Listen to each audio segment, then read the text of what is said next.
Hey, if you want to pair your JBL Tune 450 or 460 Bluetooth headphones, first of all you have to power off your headphones by holding this button, and then just repeat and wait until this indicator starts blinking blue. There we go. Now you have to go into the Bluetooth settings on your PC. So go to the settings, then go to the left side to the Bluetooth and devices. Click to add device, and also turn on the Bluetooth by tapping on the switcher.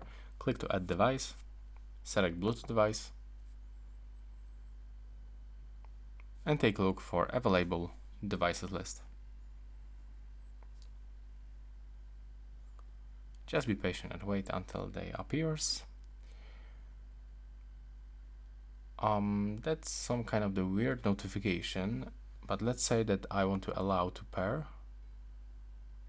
Let's click close, and as you can see in my case, for some reason they are connected with my phone and with my PC, but normally on this list it will look like that you will have your device right here and you can just click on it once and you will be connected. But in my case I have this weird notification.